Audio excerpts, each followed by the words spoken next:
Olá, bom dia a todos e todas.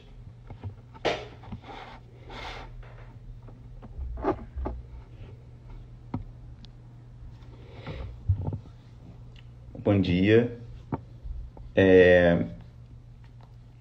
Vou esperar as pessoas chegarem aos pouquinhos.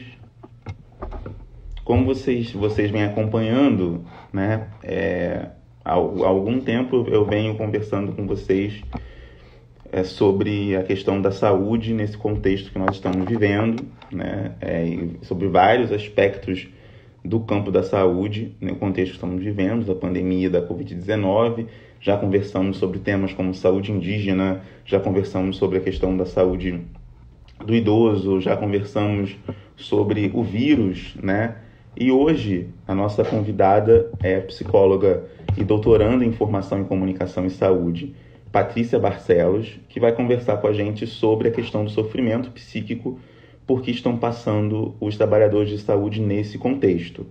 Tá? Vou convidar aqui a Patrícia para a nossa conversa, e aí a gente vai conversando, e na medida de que vocês tiverem questões, dúvidas, né, ao longo da nossa conversa, vocês comentam aqui que eu faço as perguntas.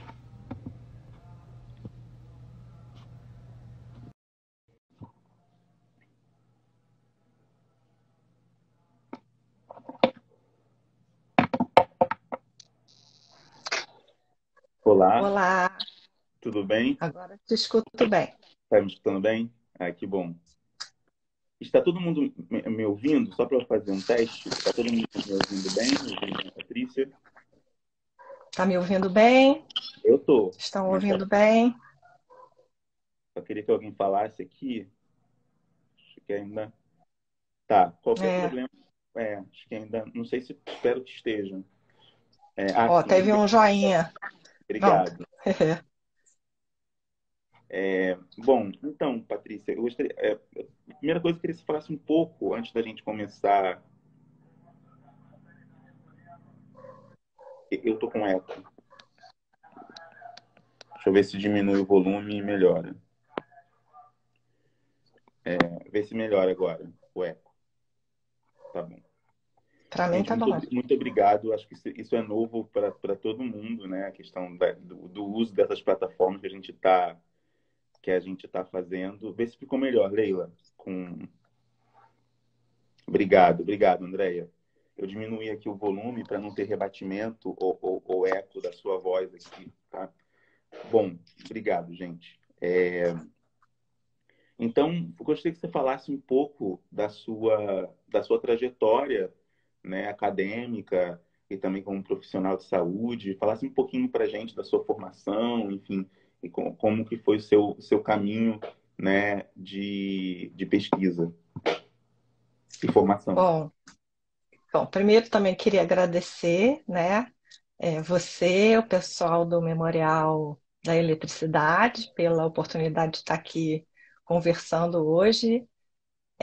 Bom, eu sou Patrícia, né? Acho que você já me apresentou, Patrícia Barcelos. Eu sou psicóloga de formação, me formei na UFRJ com muito orgulho.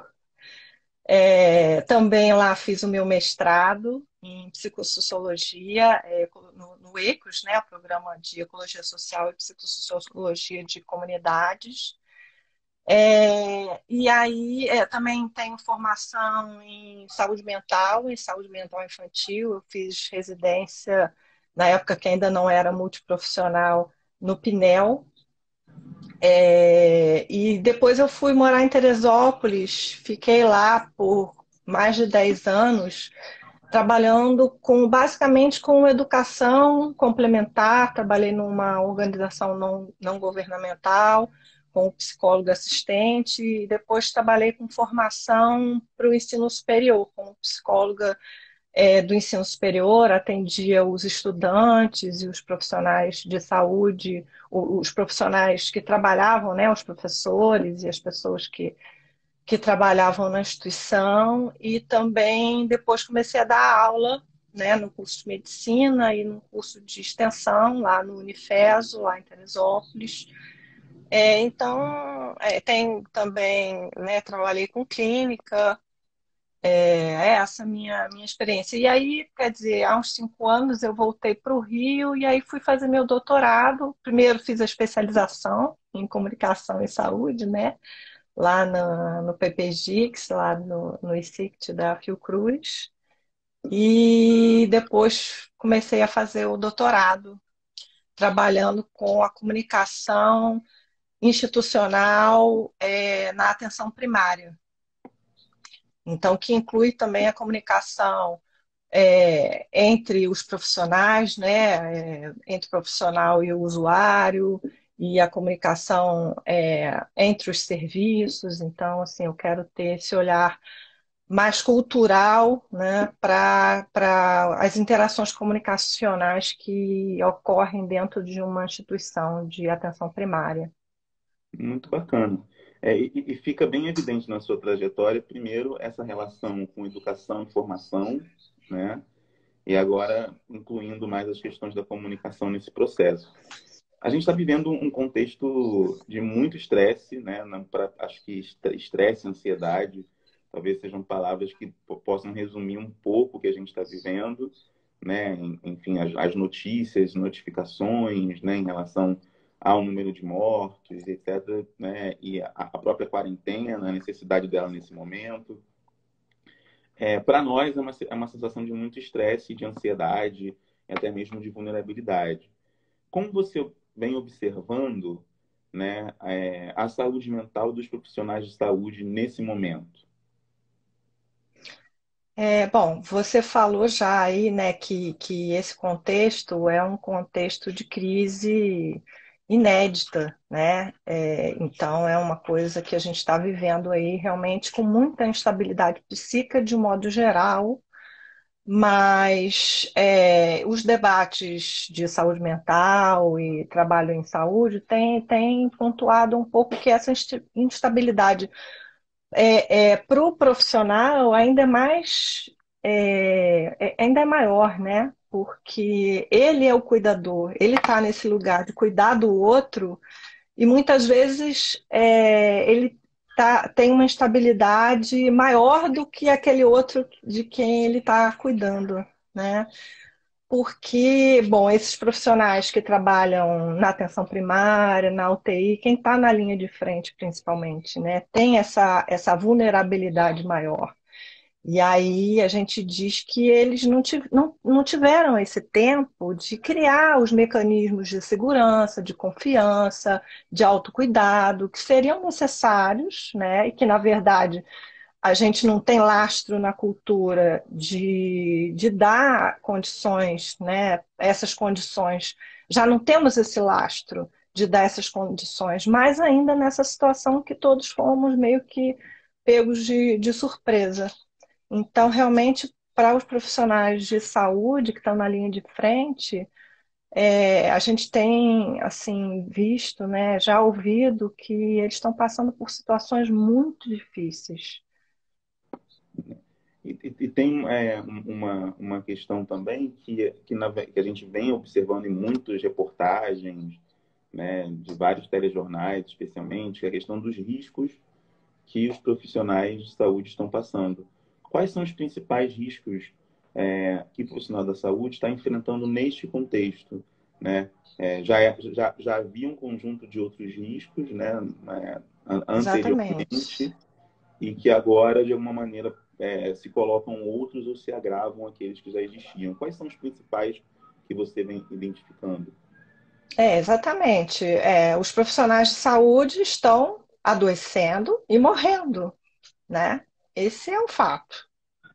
Eles estão morrendo de Covid. Ontem eu li uma notícia que na Baixada, até semana passada, parece, já eram mais de 600 profissionais testando positivo. Alguns vão conseguir afastamento, outros não, né? Porque isso também está sendo uma tensão. Por exemplo, uma médica, parece que lá do Irajá, morreu, né? Ela não sei, ela era de grupo de risco, parece, e aí não conseguiu afastamento e faleceu.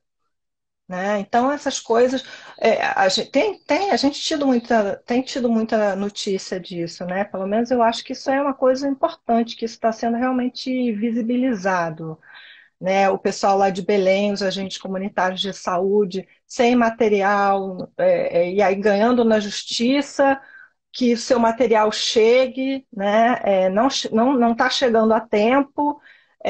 Quem está conseguindo de álcool gel e luva e máscara é porque comprou, né? Então, assim, isso tem feito com que, então, bom, para resumir, o que a gente tem entendido, né, é que eles têm adoecido por falta de equipamento ou por terem que se submeter ao que é comprado, a equipamentos inadequados. E usam, às vezes, de forma inadequada. Também já tem estudos de que, na hora de retirar o equipamento, é que muitas vezes acontecem, né, os contágios.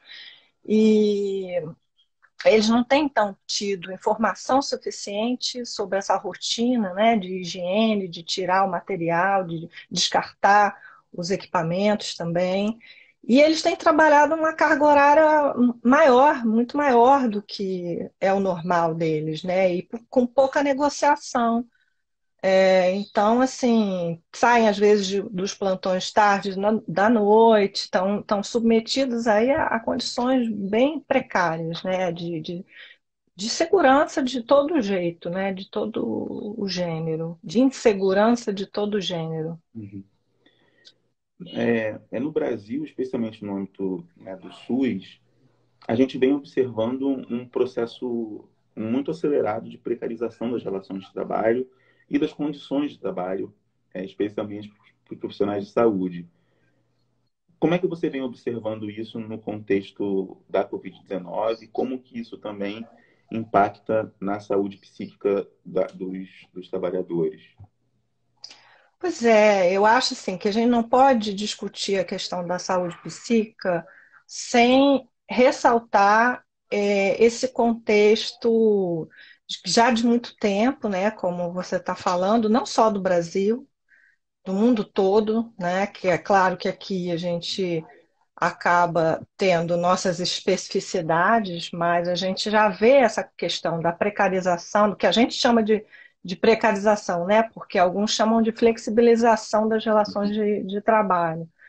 Mas essa coisa da perda de direitos, da defesa do Estado mínimo, essas transformações do mundo do trabalho, a gente já tem visto que na saúde acabam sendo muito cruéis, né? Aqui no Rio de Janeiro, por exemplo, a pejotização, né? A chamada pejotização do trabalhador da saúde. Eu não sei se as pessoas estão muito, sabem, né, do que significa isso. Pejotização vem de PJ, que é pessoa jurídica, né? Então, assim, a última do nosso querido gestor aqui do Rio de Janeiro foi fazer com que as pessoas tivessem que se filiar a uma cooperativa que tem até um nome assim infeliz de VIP Saúde. E aí, quer dizer, acaba sendo alguma coisa. Esse foi um dos escândalos últimos que ele nega, enfim, mas que isso trouxe uma piora, que a gente já está medindo, né? A piora do desempenho dos profissionais, da cobertura de saúde, a evasão e adoecimento dos profissionais. Enfim, isso antes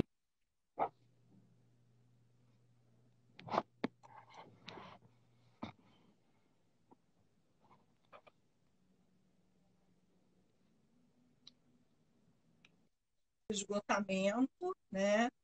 E os profissionais também a gente já tem relatos, né, de crescimento, daquelas, né, situações assim, que a gente até pode associar às neuroses de guerra, enfim, porque é, causadas, né, por esse esgotamento. Alguns estudos já estão se chamando isso até de quarta onda da Covid, né? Esses efeitos psíquicos, alguns efeitos econômicos, né? E que a gente já pode prever que isso vai se tornar um problema até aí um pouco depois do fim desse pico mais grave da pandemia. É muito interessante isso que você está trazendo e colocando, quer dizer, como que Não essa... estou te ouvindo. Não? Tá ouvindo agora? Tá me ouvindo? Tá me ouvindo ou não? Não? Ah, voltou. Voltou? Voltou? Tá. É muito interessante isso que você está falando e trazendo para a gente, é pensar a saúde psíquica não só como uma questão individual, né, mas, sobretudo, também uma questão que envolve questões sociais, estruturais, né, políticas públicas, né, que envolvem um conjunto muito mais amplo. Nas lives que nós estamos fazendo aqui, né, na Memória Oficial, tem sido uma coisa muito interessante observar o quanto que esse contexto tão complexo e grave que nós estamos vivendo estão ajudando a refletir de várias formas o SUS e a saúde pública como direito universal. Né? E a sua fala coloca ainda mais essa dimensão da importância da reflexão e de ações, de propostas, de consolidação do SUS que a gente tem em vários âmbitos. Assim. Então, tem sido, talvez, se de alguma coisa, né, de mais positivo a gente possa retirar disso, talvez seja essa reflexão e momentos de ação é,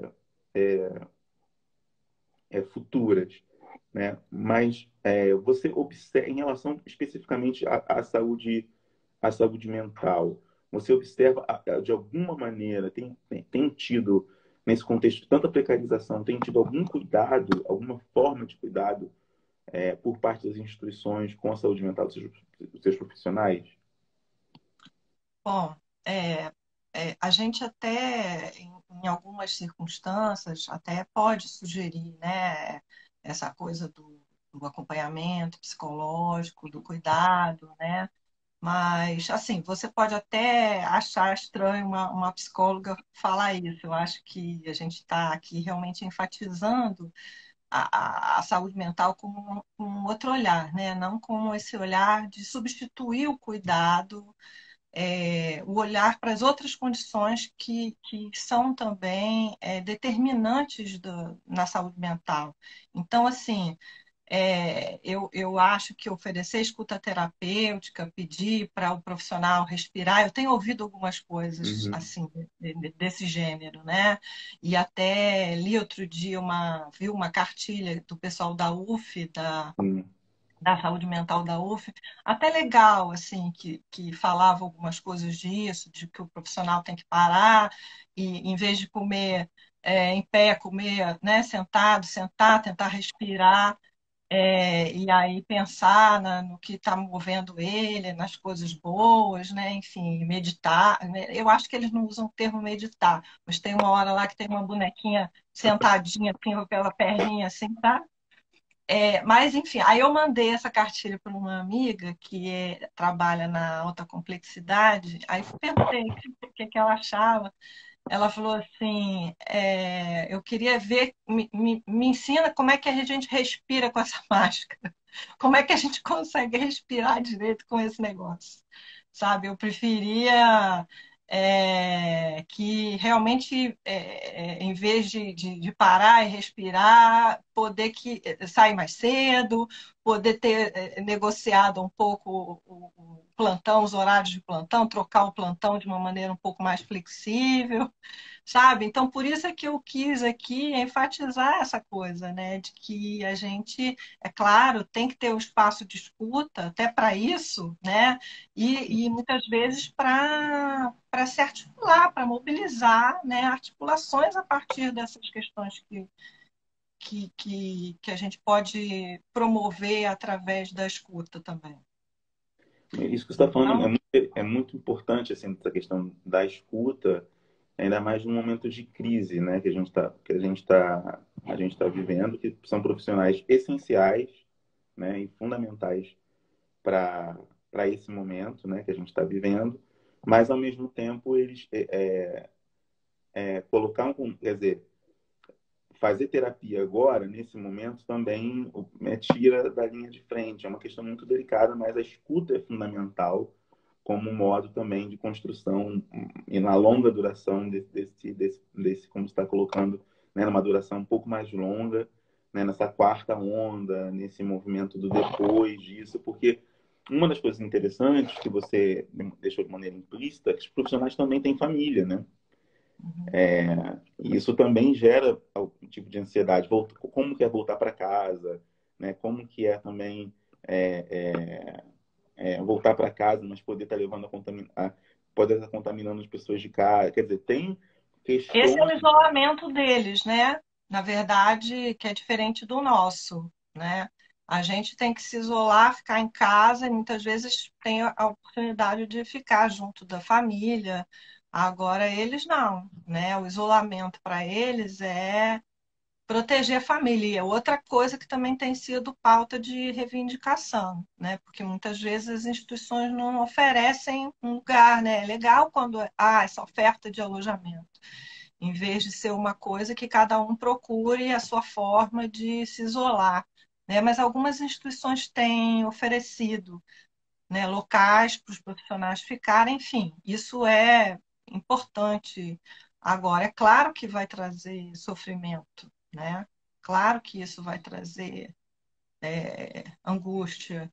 E aí a gente precisa, eles precisam estar se comunicando, estar em contato, né? A gente tem mobilizado isso, né? Motivado essa coisa de estar mantendo contato com a família, até diariamente também, em alguns momentos de pausa.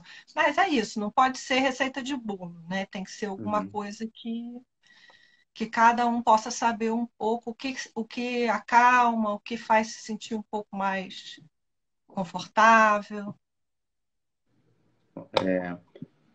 Como você vem falando também, né, aqui dessa dimensão que não há uma receita de bolo, né, as recomendações têm que ser também, têm que ser específicas, né, para cada situação e para. Mas o que você tem observado em termos dessas, tem a cartilha da UF, a própria OMS também recentemente lançou recomendações. Como é que você tem visto isso em termos práticos? É isso, né? Eu acho que as pessoas acabam se beneficiando, sim, né, disso, às vezes, de escuta, né, terapêutica. Eu até estou participando de um grupo também, né? Depois eu posso passar aí melhor a rede de apoio que a gente tem oferecido para específica essa para profissionais de saúde. Mas acaba que, às vezes, o que eu tenho observado é que, assim, o que a gente consegue fazer, às vezes, é o que eu posso chamar, assim, de uma espécie de redução de danos, né? Que é realmente tentar distinguir os sintomas funcionais dos sintomas que são contraproducentes, né? Alguma coisa aí de reflexão para que, por exemplo, né, às vezes o profissional nessa rotina de lavagem de mãos, isso pode às vezes ser um excesso. E aí a gente pode tentar refletir sobre isso, por que que ele está fazendo tantas vezes, se é porque está com muito medo, se tem alguma coisa, está fazendo isso porque o equipamento não está oferecendo segurança, então acaba desenvolvendo esse outro mecanismo. Então, né, talvez seja uma hora de ver e rever isso, porque não adianta estar lavando a mão só várias vezes e compulsivamente se não realmente está fazendo o que é prescrito para a segurança de fato, né? Então, assim, é o que eu tenho entendido que é possível, né? A gente oferecer escuta, a gente dá algumas sugestões, e aí até isso, às vezes fazer a pessoa observar um pouco a sua Uhum. rotina, né? Entender se tem alguma coisa que está muito ruim na sua rotina, em relação a essa coisa, por exemplo, do isolamento, do emudecimento, né? Tentar pensar, refletir um pouco sobre esse processo para fazer falar e não ficar agravar isso, né? Então, assim, então, tem situações, tem questões, né, que a gente pode pontuar e realmente tentar trabalhar individualmente. E tem outras que são desse caráter aí mais coletivo, né, que a gente está trazendo aqui. Eu acho muito interessante. Eu queria que você falasse até um pouco mais sobre essa rede de apoio, como que ela surgiu. Tem sido muito interessante observar a grande quantidade de mobilização social e profissional que tem sido feita nesse momento. Eu acho que é muito importante destacar isso. Queria que você falasse um pouquinho mais da rede, como que ela se estrutura, se ela é focada especificamente em profissionais de saúde ou não. Essa é. Essa é, mas tem outras tantas, né, outras ofertas aí, até de atendimento psicológico, eu tenho também nos grupos divulgado, né, e realmente, assim, eu acho que as pessoas, de uma maneira geral, que estão sofrendo, né, que têm sentido essa coisa do medo excessivo, porque essas coisas todas são esperadas, né, o medo, a confusão, às vezes falta de apetite, excesso de apetite, agir mecânico, né? A gente realmente não entrar muito em contato com as emoções, então acaba fazendo as coisas assim mais mecanicamente, e aí às vezes é importante se dar conta dessas coisas e se não está conseguindo, se está, né, sofrendo, pedir ajuda mesmo, né? Então, mas eu vou divulgar aqui essa rede, depois, se vocês quiserem, até eu posso colocar lá no memorial essa e outras redes de apoio, mas essa que eu estou participando é só para profissionais, www.rededeapoiopsicológico.org. Mas, assim, de uma maneira geral, eu acho que o que a gente tem recomendado é que as pessoas tentem cuidar de si, da sua rede socioafetiva, da melhor maneira possível, né? E, na medida do possível, também se engajem, né, já que a gente está no sofá, né? Está Uhum. tendo que se manifestar agora realmente dessa maneira assim um pouco mais de internet, né? Como assim alguns criticavam muito essa coisa do engajamento, né? Da social só assim pelas redes, mas agora que a gente não pode de outra forma, vamos aproveitar, porque eu Essa, acho que também essa é uma forma da gente se sentir menos impotente, né? A gente tentar se engajar nessas lutas, tanto essa, né, que eu estou falando dos trabalhadores da saúde, por exemplo, vou fazer uma outra propaganda aqui de um projeto de lei que está em votação, que se as pessoas puderem ajudar a se manifestar, que é aquele que prevê o auxílio especial de um salário mínimo a ser pago para os dependentes dos trabalhadores que venham a falecer. Né? Então, assim, isso é a gente colocar a condição humana, né, do trabalhador, entender que ele precisa de condições propícias para exercer seu trabalho. fundamental você está falando. Eu tenho uma, antes da pergunta do Jorge, que fez aqui, eu tenho uma pergunta anterior, que é essa da importância, talvez, da participação, como você está falando, né? Embora por muito tempo, né, se questionou essa participação pelas redes sociais, pelo sofá, como você bem disse, é um momento que talvez a participação, né, em redes, em formas de mobilização, mesmo à distância, faz um pouco para quem está no isolamento, dá um sentido para sua, né, para, quer dizer, porque é uma Existência, urgência tão né? grande, né, Essa da existência. existência de agora. Isso. Não, pode falar, comentar. Que você comentasse um pouco isso também, né? Dessa, de sentir a participação como sendo quase também uma necessidade de solidariedade, de ação de alguma ação nesse momento. Eu acho que, bom, o que eu posso comentar mais sobre isso? Eu acho que juntando até com a pergunta do Jorge aqui, que já estou vendo,